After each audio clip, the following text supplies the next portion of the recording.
إن الحمد لله نحمده ونستعينه ونستغفره ونعوذ بالله من شرور أنفسنا ومن سيئات أعمالنا من يهده الله فلا مضل له ومن يضلله فلا هادي له وأشهد أن لا إله إلا الله وحده لا شريك له وأشهد أن محمدا عبده ورسوله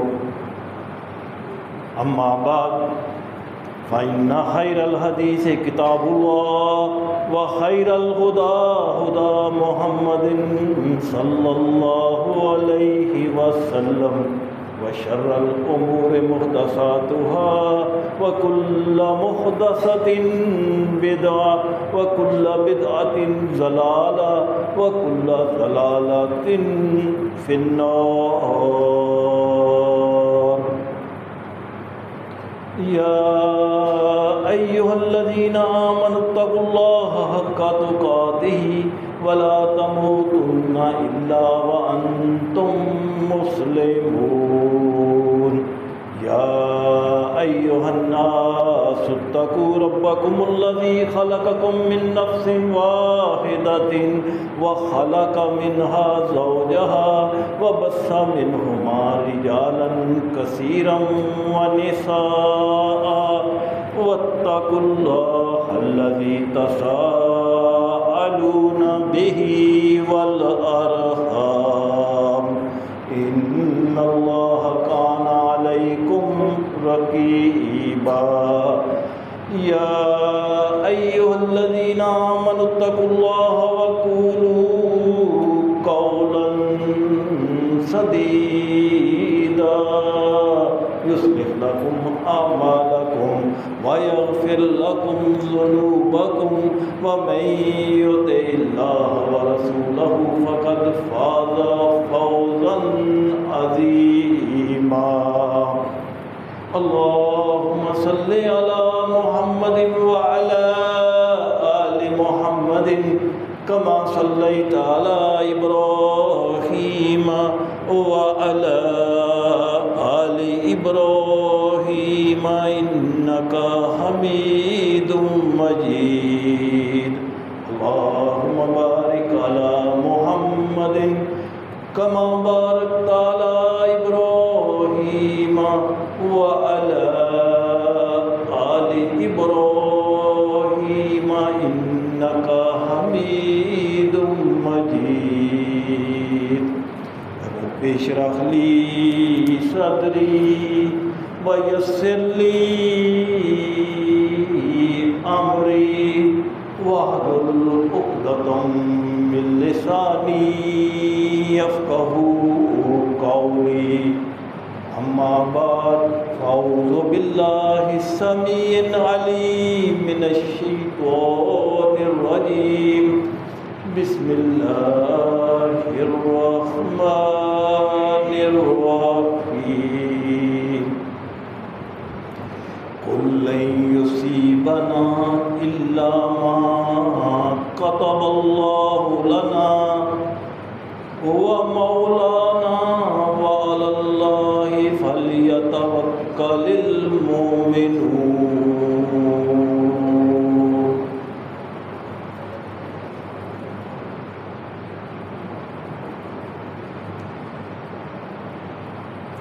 آج سے سفر کا مہینہ شروع ہے. سفر اسلامی سال کا دوسرا مہینہ ہے. عربی ڈکشنری لسان العرب کے مطابق اس مہینے کو سفر اس لیے کہتے ہیں کہ بعض لوگ حج کے لیے جب مکہ آتے تھے اور حج ادا کرنے کے بعد واپس اپنے اپنے علاقوں میں چلے جاتے تھے اور مکہ میں لوگوں کی تعداد 0 ہو جاتی تھی، اس لیے اس مہینے کا نام صفر یعنی 0 پڑ گیا۔ ایک اور روایت کے مطابق لوگ جنگ و جدل کے لیے میدانوں میں نکل جاتے اور پیچھے خواتین اور بچے رہ جاتے، مردوں کی تعداد 0 ہو جاتی، تو اس لیے اس مہینے کو صفر کہتے ہیں۔ لسان العرب ڈکشنری جو ہے اس میں صفر کا ایک تیسرا خیال بھی بیان کیا گیا ہے کہ اس مہینے کو صفر اس لیے کہتے ہیں کہ حرمت والے مہینے ذوالقعدہ، ذوالحجہ اور محرم گزرنے کے بعد چور و چکے لوٹ مار کا بازار گرم کر دیتے اور لوگوں کو ان کے مال متاع سے خالی کر دیتے اور ان کے پاس 0 پونجی رہ جاتی، اس لیے اس کو صفر کہتے ہیں۔ تو یہ عربی ڈکشنری میں اس کے معنی بیان ہوئے ہیں کہ صفر کے مہینے کو صفر کیوں کہتے ہیں۔ عربوں کے ہاں اس ماہ صفر میں 2 بڑی برائیاں تھیں۔ نمبر 1 کہ وہ ماہ صفر کو منحوس سمجھتے تھے، اسی لیے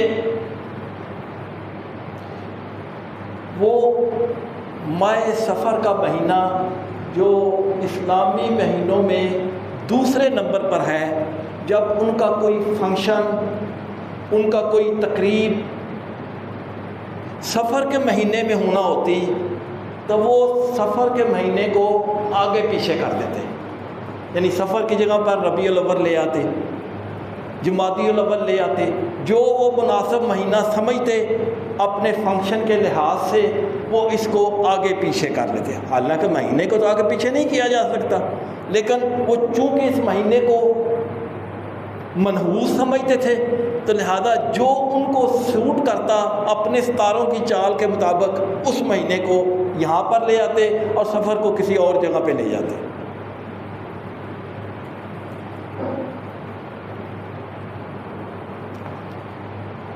ان کے مطابق اس صفر کے مہینے میں غیبی مخلوقات جو ہوتی ہیں وہ لوگوں کے کاموں کے اوپر اثر انداز ہوتی ہیں، جن بھوت بلائیں جو ہیں یہ عام ہوتی ہیں اور انسانوں پر برا اثر ڈالتی ہیں۔ یہ تو تھے ان کے خیالات جو زمانہ جاہلیت میں رہتے تھے،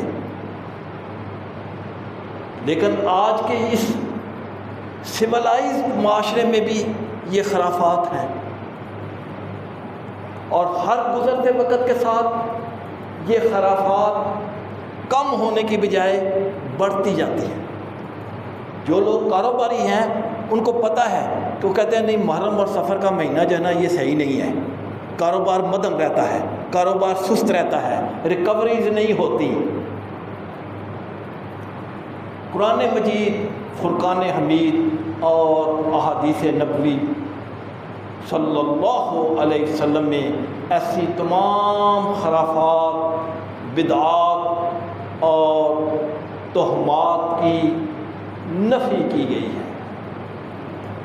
قرآن مجید فرقان حمید کی سورۃ الاعراف کی آیت نمبر 188 میں اللہ سبحانہ و تعالیٰ نے کیٹاگوریکلی اس بات کی وضاحت فرما دی ہے کہ نفع اور نقصان کا مالک صرف اور صرف اللہ سبحانہ و تعالیٰ۔ ہر مسلمان کا یہ پختہ یقین ہونا چاہیے کہ نفع نقصان کا مالک صرف اللہ ہی ہے، اس کے سوا یہ اختیارات کسی کے پاس نہیں، نہ کسی ولی کے پاس، نہ کسی بزرگ کے پاس، نہ کسی پیر کے پاس، نہ کسی مرشد کے پاس، حتیٰ کہ کسی نبی کے پاس بھی یہ اختیارات نہیں۔ اللہ تعالیٰ نے یہ اختیارات اپنے نبی محمد رسول اللہ صلی اللہ علیہ وسلم، جو کہ تمام بنو آدم کے سردار ہیں اور سارے انبیاء اور رسل کے امام ہیں، اللہ تعالیٰ نے یہ اختیار ان کو بھی نہیں دیا۔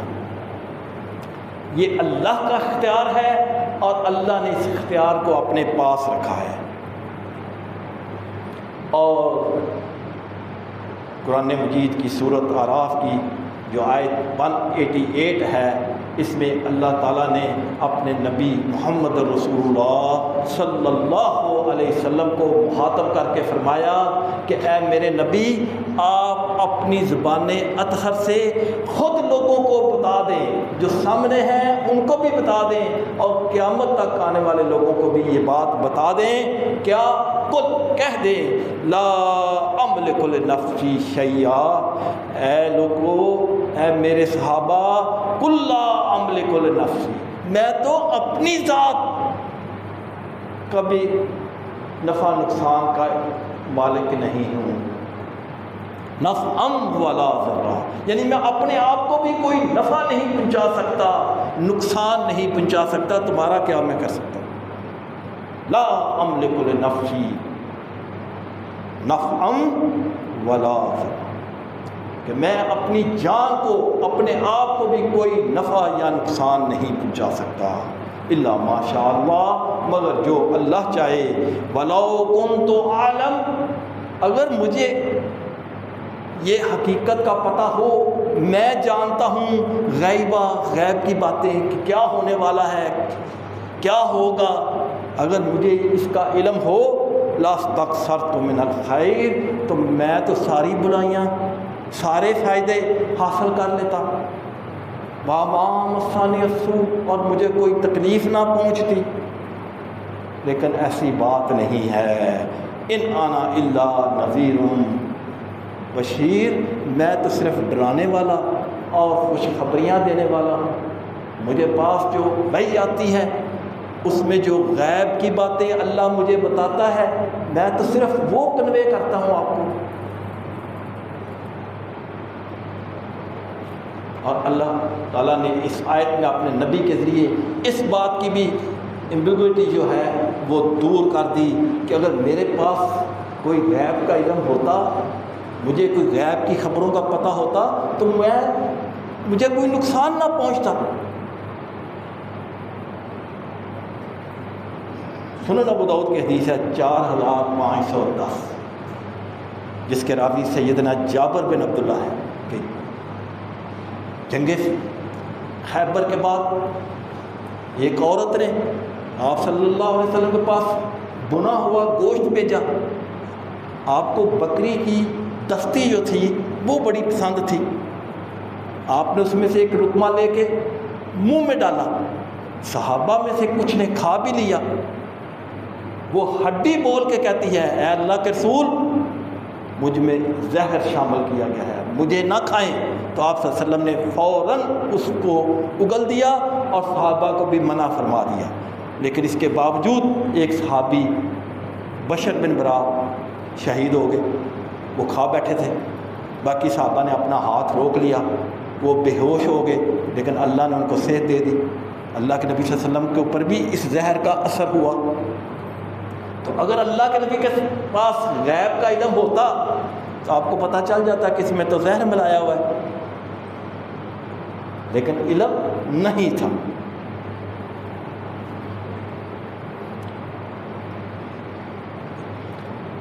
اور یہ بات ہمیں ذہن نشین رکھنی چاہیے کہ کسی کے پاس بھی یہ علم نہیں ہے اور نہ کوئی کسی کو نفع نقصان پہنچا سکتا ہے، فائدہ تو بڑے دور کی بات، نقصان بھی نہیں پہنچا سکتا۔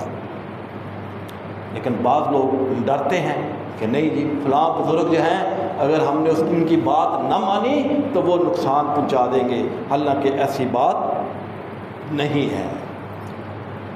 کسی سے بھی کسی قسم کے نفع یا نقصان کی امید نہیں رکھنی چاہیے، اور نہ ہی کسی سے خوف کھانا چاہیے کہ وہ میرا نقصان کر دے گا، اگر میں نے اس کی بات نہ مانی تو فلاں بزرگ جو ہیں وہ میرا نقصان کر دیں گے۔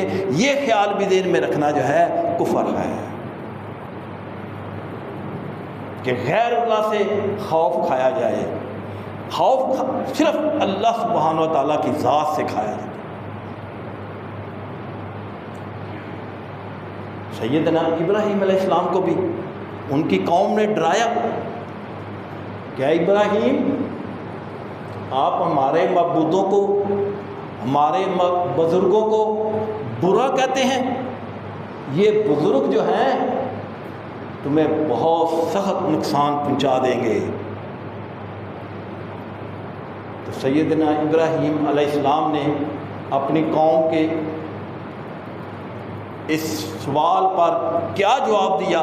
اللہ تعالیٰ نے سورۃ انعام کی آیت نمبر 80 میں اس کو بیان فرمایا ہے کہ جب قوم نے کہا کہ اے ابراہیم، اگر تم نے ہمارے بزرگوں کی، ہمارے معبودوں کی توہین کی تو یہ تمہیں بہت نقصان پہنچائیں گے۔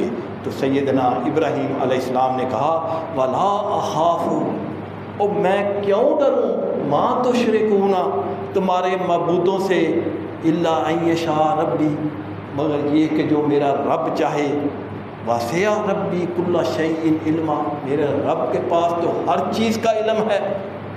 أَفَلَا تَتَذَكَّرُونَ، کیا تم کو عقل نہیں ہے، تم نصیحت حاصل نہیں کرتے؟ وَكَيْفَ أَخَافُ، اور میں کیوں ڈروں، مَا أَشْرَكْتُمْ، تمہارے ان معبودوں سے میں کیوں ڈروں؟ وَلَا تَخَافُونَ، حالانکہ ڈرنا تو أَنَّكُمْ، تم کو چاہیے، أَشْرَكْتُمْ بِاللَّهِ، کہ تم اللہ کے ساتھ شریک ٹھہراتے ہو۔ تم مجھے کہتے ہو کہ معبودوں سے ڈروں، میں تمہارے معبودوں سے کیوں ڈروں؟ ڈرنا تو تمہیں چاہیے، انکم اشرکتم باللہ، کہ تم اللہ کے ساتھ شریک ٹھہراتے ہو۔ تو اس آیت سے یہ بات ثابت ہوئی کہ نفع نقصان تو بڑے دور کی بات، کسی پیر فقیر بزرگ سے ڈرنا بھی نہیں چاہیے کہ وہ آپ کو نقصان پہنچا دے گا، وہ کسی کا کچھ نہیں بگاڑ سکتا۔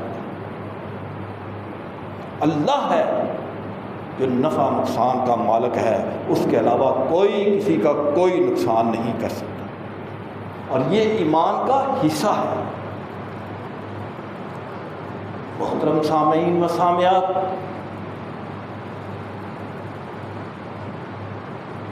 اس وقت بھی لوگ ماہ سفر کو منحوس سمجھتے تھے، اور آج کے دور میں بھی وہی بدعات، وہی خرافات آج کے دور میں بھی ہیں۔ لوگ اس مہینے کو منحوس سمجھتے ہوئے اس میں شادی بیاہ تقریبات اور کوئی کام نہیں کرتے۔ ان کے خیال میں اس مہینے میں کوئی خیر و برکت نہیں ہوتی، وہ اس مہینے سے خائف رہتے ہیں، ڈرتے ہیں کہ سفر کا مہینہ ہے، کاروبار میں نقصان ہوگا، پیمنٹس نہیں ملیں گی، جاؤ پیمنٹ لینے کے لیے کہتے ہیں یار سفر کا مہینہ ہے، آپ کو پتہ ہے کاروبار نہیں ہوتا۔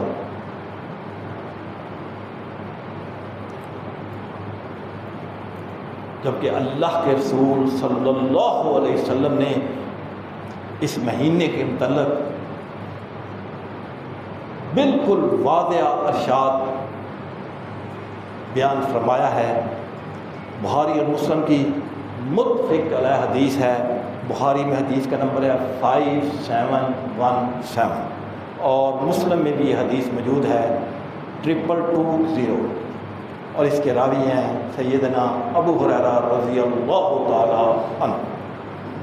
کہتے ہیں کہ اللہ کے رسول صلی اللہ علیہ وسلم نے فرمایا لا ادو، کوئی بیماری متعدد نہیں ہوتی، انفیکٹو کوئی بیماری نہیں ہے، ولا تیارتا، اور نہ ہی بدشگونی لینی چاہیے۔ نمبر 3 ولا حامہ، اور کوئی پرندہ خاص طور پہ الو منحوس نہیں ہے۔ آپ کو پتہ ہے یہ جو جادوگر ہوتے ہیں یہ الو اور کالی چیز یا کالے جانور کو منگواتے ہیں. ولا سفرا، اور نہ ہی سفر کا مہینہ منحوس ہے. یعنی اللہ کے رسول صلی اللہ علیہ وسلم نے اس بخاری اور مسلم کی متفق الحدیث میں 4 چیزوں کی نفی فرمائی. فرمایا کوئی بیماری جو ہے وہ متعدد نہیں ہوتی، نہ بدشگونی لینا جائز ہے، اور نہ کسی پرندے کو منحوس سمجھنا چاہیے، اور نہ ہی سفر کے مہینے کو منحوس سمجھنا چاہیے. یہ بدشگونی ہوتی کیا ہے؟ بدشگونی کا مطلب یہ ہوتا ہے کہ آدمی کسی چیز کا ارادہ کر لے کہ میں نے یہ کرنا ہے، پھر کسی چیز کو دیکھ کر اپنا ارادہ بدل دے کہ ہو یہ ہو گیا آج نہیں پھر کرتا. حالانکہ اس کا ارادہ تھا سفر کا، اس کا ارادہ تھا کام کرنے کا، لیکن وہ کوئی چیز دیکھتا ہے تو ارادہ اپنا بدل دیتا ہے. زمانہ جاہلیت میں بھی جب کسی نے سفر کرنا ہوتا تھا تو وہ گھر سے باہر نکلتا تیاری کر کے اور پرندے کو دیکھتا، اگر تو وہ دائیں طرف مڑ جاتا تو اس کا مطلب ہے کہ وہ سفر پر روانہ ہو جائے، لیکن اگر پرندہ جو ہے وہ بائیں طرف مڑ جاتا تو اس کا مطلب تھا کہ یہ سفر جو ہے میرے لیے صحیح نہیں ہے، وہ واپس آ جاتا. اس قسم کی بدشگونی کو اللہ کے رسول صلی اللہ علیہ وسلم نے ممنوع قرار دیا کہ بدشگونی کرنا، فعال نکالنا، گویا اللہ پر توکل نہ کرنا ہے.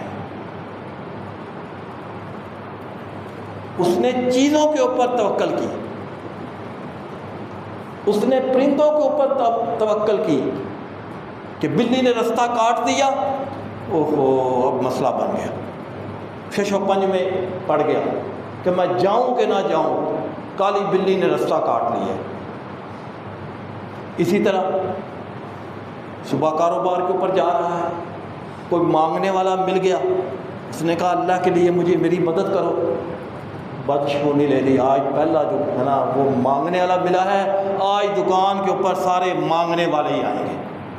دن میں اس کے بعد بیٹھ گئے کہ کیونکہ پہلے مجھے جو ہے نا وہ مانگنے والا بندہ مل گیا، اب جو سارا دن مجھ سے ادھار لوگ لیں گے، مانگنے والے آئیں گے. تو اس کو بدشگونی کہتے ہیں، اس کی ممانعت ہے کہ نہ تو بدشگونی لینا چاہیے اور نہ کسی کو منحوس سمجھنا چاہیے. اس بیچارے غریب کی آج ہی مدد تھی، اس نے آپ کے آگے ہاتھ پھیلا دیا، آپ اس کی مدد کر سکتے ہیں کر دیں، نہیں کر سکتے اس کو کہیں اللہ آپ کا بھلا کرے. اس کو منحوس سمجھنا کہ اس نے مانگا ہے آج سارا دن یہی ہوگا، یہ بات غلط ہے. اللہ پر پختہ یقین ہونا چاہیے کہ اللہ کے حکم کے بغیر تمہیں کوئی چیز نقصان نہیں پہنچا سکتی. بعض لوگ ستاروں سے فال نکلواتے ہیں. ہر کسی کو آج کے دور میں یہ پتہ ہے کہ میرا سٹار کیا ہے. ہمارے دور میں تو نہیں پتہ ہوتا تھا، لیکن آج کسی بچے کو، کسی بیوی کو، کسی سے پوچھو کہ یار تمہارا سٹار کیا ہے، فوراً آپ کو بتائے گا میرا سٹار ورگو ہے، میرا سٹار کینسر ہے، میرا سٹار لیو ہے، میرا سٹار لبرا ہے. ہر ایک کو اپنی ڈیٹ آف برتھ کے حساب سے سٹار کا پتہ ہے. شادی بیاہ میں بھی سٹاروں کو آپس میں میچ کرتے ہیں، نکاح کے لیے بھی سٹار کے حساب سے ڈیٹ رکھی جاتی ہے.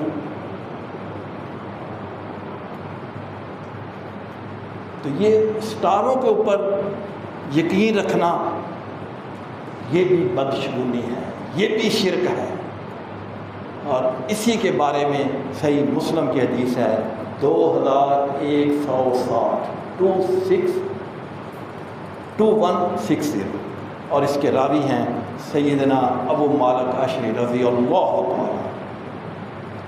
روایت کرتے ہیں کہ اللہ کے رسول صلی اللہ علیہ وسلم نے فرمایا 4 4 چیزیں فی امتی میری امت میں من امر الجاہلیہ جاہلیت کے کاموں میں سے ہوں گے، یعنی 4 کام ایسے ہیں جو زمانہ جاہلیت میں لوگ کرتے تھے، آج بھی وہ لوگ میری امت میں کریں گے۔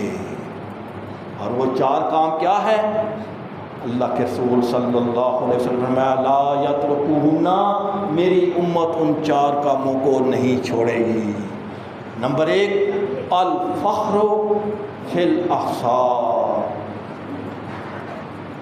حسب میں، قومیت میں فخر کرنا، قومیت کی بنا پر فخر کرنا کہ جناب میں تو کشمیری ہوں، میں تو چودھری ہوں، میں تو بٹ ہوں، میں تو رانا ہوں، اپنے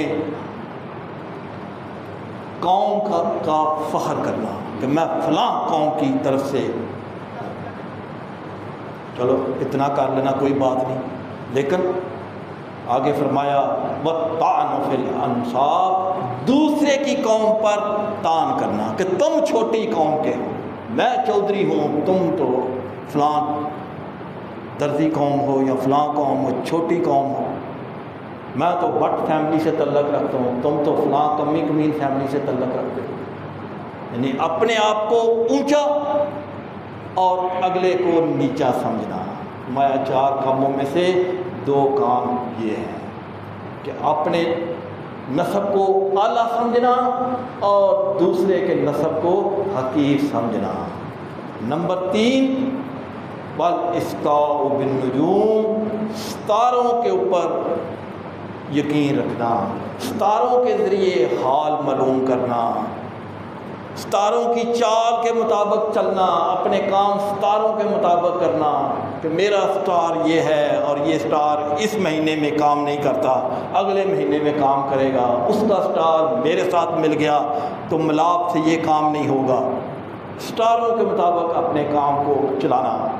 اور نمبر 4 والنیات، نوحہ کرنا، واویلا کرنا۔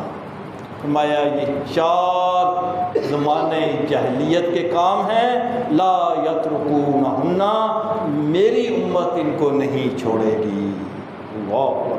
اور آپ دیکھ لیں کہ آج مطلب یہ سارے کام ہوتے ہیں، دیں مسلم ہم ان میں انوالو ہیں، اور یہی بدشگونی کے کام ہیں۔ اللہ کے رسول صلی اللہ علیہ وسلم نے فرمایا اگر کوئی شخص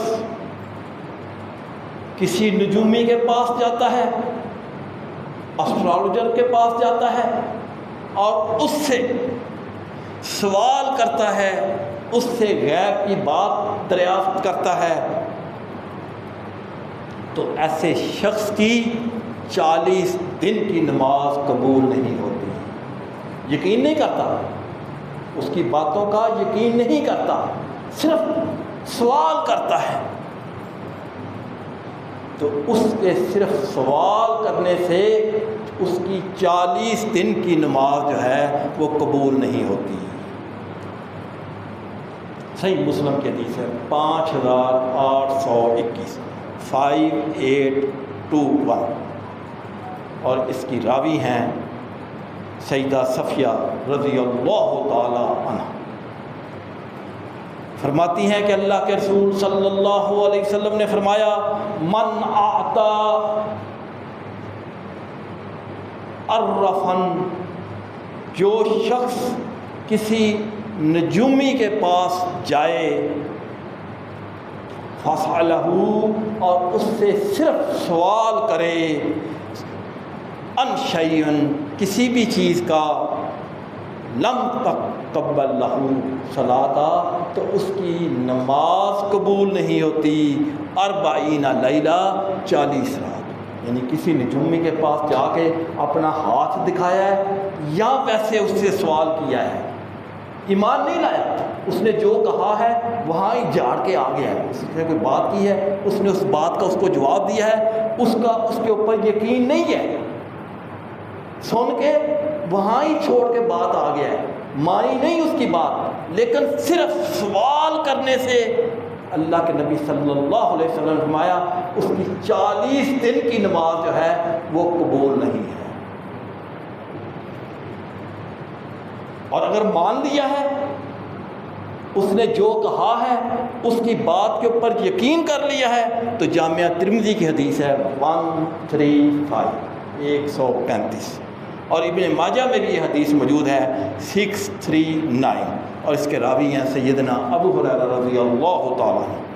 ابو داؤد میں بھی یہ حدیث موجود ہے 3904۔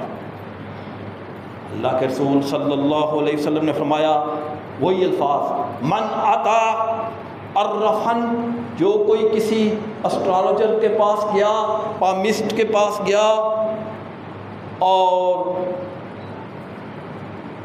کاہنن، کسی کاہن کے پاس گیا اور اس سے سوال کیا اور اس نے جو سوال کا جواب دیا فصدقہ، اس کو مان لیا۔ پہلے ہے کہ اس نے مانا نہیں ہے، صرف سوال کیا ہے، اس سے 40 دن کی نماز لی۔ لیکن یہاں پہ ہے کہ سوال کیا اور سوال کرنے کے بعد اس سوال کے اوپر یقین کر لیا، اس نے جو جواب دیا کہ یہ ایسے ایسے ایسے ہے، اس کے اوپر یقین کر لیا، فصدقہ، اور اس کا یقین کر لیا، یقول، جو اس کاہن نے، اس نجومی نے کہا، فقد کفرا، تو وہ شخص کافر ہو گیا، اس نے کفر کیا بما انزل علی محمد صلی اللہ علیہ وسلم۔ اللہ کے رسول صلی اللہ علیہ وسلم فرماتے ہیں میں محمد صلی اللہ علیہ وسلم جس چیز کو لے کے آیا اس کا اس نے کفر کیا، یعنی قرآن کا کفر کیا، حدیث کا کفر کیا، میرا کفر کیا، توحید کا کفر کیا، ہر چیز کا اس نے کفر کیا اگر اس نے اس کے اوپر ایمان لیا۔ اور لہٰذا کسی کاہن کے پاس جانا، کسی نجومی کے پاس جانا، ستاروں کا حال دریافت کرنا، اسٹرالوجسٹ کے پاس جانا، یہ عموماً آپ نے دیکھا دفتروں میں ایسے ہوتا ہے کہ کوئی شخص جو ہے پتہ چلتا ہے کہ یار یہ ہاتھ کی لکیریں جانتا ہے، تو ایسے ہی مطلب شوقیہ ہی آگے ہاتھ کا، یار میرا بھی دیکھو کہ میرے شادی کی لکیر تو نہیں ہے، وہ آپ کا ہاتھ دیکھ کے آپ کو بتائے گا کہ ہاں شادی کی لکیر ہے، بچے ہیں، فوتگی ہے، یعنی مذاقن۔ ایک ہوتا ہے واقعی سیریس، ایک ہوتا ہے کہ دفتر میں کسی کے پاس یہ نالج ہوتا ہے تو ہر کوئی نا شوقیہ ہی اس کے آگے ہاتھ کر دے، یار ذرا میرا بھی دیکھو، مایا ایسے ہاتھ کر دینے سے بھی 40 دن کی نماز نہیں ہے۔ اور اگر یقین کر لیا فقط کفرا، تو اس نے تحقیق کفر کیا جو اللہ کے رسول صلی اللہ علیہ وسلم پر نازل ہوا۔ تم سامعین، ہم لوگوں کو ڈر جانا چاہیے،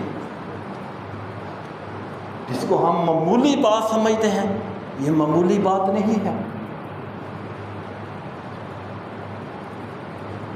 بخاری اور مسلم کی متفق علیہ حدیث ہے، بخاری میں حدیث کا نمبر ہے 5752 اور مسلم میں بھی یہ حدیث موجود ہے 524 اور 525، 524 اور 525۔ اور اس حدیث کے راوی ہیں سیدنا عبداللہ بن عباس رضی اللہ تعالی عنہ۔ کہتے ہیں کہ ایک دن اللہ کے رسول صلی اللہ علیہ وسلم نے ہمیں نماز پڑھائی اور نماز پڑھانے کے بعد فرمایا کہ مجھے خواب میں کچھ امتیں دکھائی گئیں، میں نے دیکھا کہ ایک نبی کے ساتھ صرف ایک ہی شخص جا رہا ہے، یعنی اس کی امت کا ایک ہی شخص ہے، کسی کے ساتھ 2 ہیں، کسی کے ساتھ 3 ہیں، کسی کے ساتھ 10 ہیں۔ پھر اللہ سبحانہ تعالیٰ نے مجھے میری امت خواب میں مجھے دکھائی جو بہت زیادہ تھی، اور پھر اللہ نے فرمایا کہ آپ کی امت کے 70,000 لوگ جو ہیں یہ بغیر حساب و کتاب کے جنت میں جائیں گے۔ اور ایک حدیث جو 525 ہے اس میں 70 لاکھ، یہ 70 لاکھ والی زیادہ متفق ہے، کیونکہ 70,000 تو اتنی امت کے حساب سے تو 0 ہے، لیکن یہ کہ دونوں حدیث ہے، ایک میں 70,000 ہے اور ایک میں 70 لاکھ ہے، بغیر حساب و کتاب کے جنت میں جائیں گے۔ اتنا کہنے کے بعد اللہ کے رسول صلی اللہ علیہ وسلم اٹھے اور اپنے حجرے میں چلے گئے۔ صحابہ کو سسپینس میں ڈال گئے کہ یہ 70 لاکھ کون لوگ ہوں گے۔ صحابہ کہتے ہیں ہم آپس میں اب بحث کر رہے ہیں، ڈسکس کر رہے ہیں کہ یہ 70,000 یا 70 لاکھ کون لوگ ہوں گے۔ کسی نے کہا کہ یہ تو کبائر صحابہ ہی ہوں گے جو بہت شروع میں ایمان لے آئے۔ بعد نے کہا نہیں، یہ ہماری اولادیں ہوں گی جو بائے برتھ مسلمان ہوں گی، ہم نے تو پھر بھی شرک میں تھے اور پھر ایمان لائے، تو ہماری اولادیں جنہوں نے شرک نہیں کیا وہ ہوں گے۔ کچھ نے کہا نہیں یہ بدر کے صحابہ ہوں گے، کچھ نے کہا کچھ ہوں گے، ہر ایک جو ہے اس نے اپنی اپنی رائے دی کہ یہ وہ لوگ ہوں گے۔ تو تھوڑی دیر کے بعد اللہ کے رسول صلی اللہ علیہ وسلم واپس آئے اور پوچھا کس بات پر تم ڈسکس کر رہے ہو؟ کہا اے اللہ کے رسول صلی اللہ علیہ وسلم، آپ نے فرمایا کہ 70,000 کے قریب لوگ جو ہیں وہ بغیر حساب و کتاب کے جنت میں جائیں گے۔ تو ہم اس وقت کے یہی سوچ رہے ہیں، ایک دوسرے کو بتا رہے ہیں کہ وہ فلاں ہوں گے وہ فلاں ہوں گے۔ تو آپ صلی اللہ علیہ وسلم نے فرمایا 70,000 لوگ جو بغیر حساب و کتاب کے جنت میں جائیں گے وہ 4 قسم کے ہوں گے۔ ہم الذین لا یرقون، یہ 70,000 یا 70 لاکھ وہ لوگ ہوں گے لا یرقون جو دم نہ کرتے ہوں، کسی کو دم نہ کرتے ہوں، ولا یسترقون اور نہ ہی دم کراتے ہوں۔ حالانکہ دم کرانا سنت ہے، خود دم کرنا سنت ہے۔ ہم الذین لا یرقون وہ لوگ جو کسی کو دم نہیں کرتے ہوں گے، ولا یسترقون اور نہ ہی کسی سے دم کراتے ہوں گے، ولا یتطیرون اور نہ وہ بدشگونی لیتے ہوں گے، وعلی ربہم یتوکلون اور وہ اپنے رب پر ہی توکل کرتے ہیں۔ اور جو دوسری 5-4 حدیث میں ہے اس میں الفاظ ہیں ہم الذین، یہ 70,000 یا 70 لاکھ لوگ وہ ہوں گے لا یسترقون جو دم نہیں کراتے ہوں گے، ولا یتطیرون اور نہ اپنا جسم کو داغتے ہوں گے، ولا یقتلون اور نہ ہی وہ بدشگونی لیتے ہوں گے اور نہ ہی وہ دم کراتے ہوں گے، وعلی ربہم یتوکلون اور اپنے رب پر ہی توکل کرتے ہوں گے۔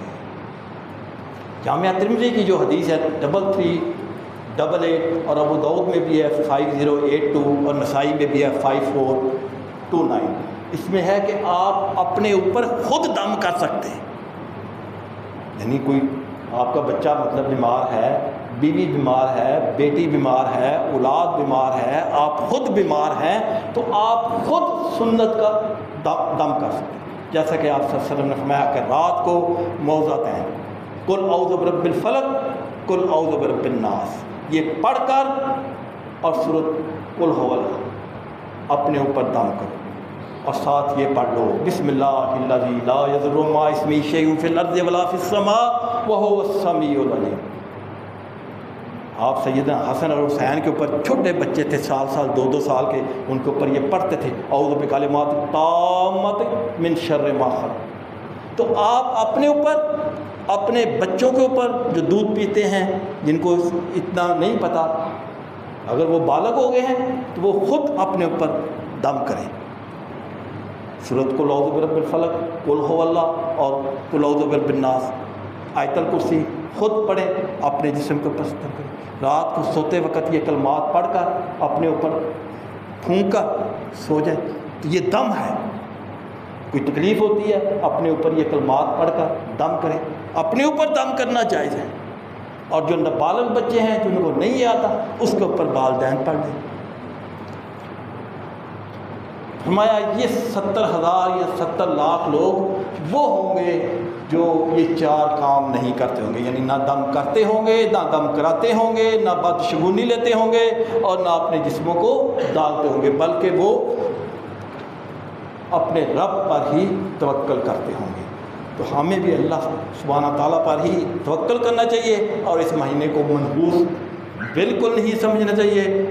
جنرل جیسے تمام مہینے ہیں اسی طرح یہ سفر کا مہینہ بھی ہے، اور اس میں بھی کوئی بلائیں وغیرہ نہیں آتی، نہ کسی کا نقصان ہوتا ہے۔ اگر کسی کا نقصان ہونا ہے تو ربیع الاول میں بھی ہو جائے گا، جمادی الاول میں بھی ہو جائے گا، رجب میں بھی ہو جائے گا۔ نقصان اگر اس کی قسمت میں لکھا ہوا ہے تو وہ نقصان ہو جائے گا۔ اس کا محرم، سفر، ربیع الاول کسی مہینے سے تعلق نہیں ہے۔ اللہ تعالیٰ سمجھنے اور عمل کرنے کی توفیق عطا فرمائے۔ وآخر دعوانا الحمدللہ۔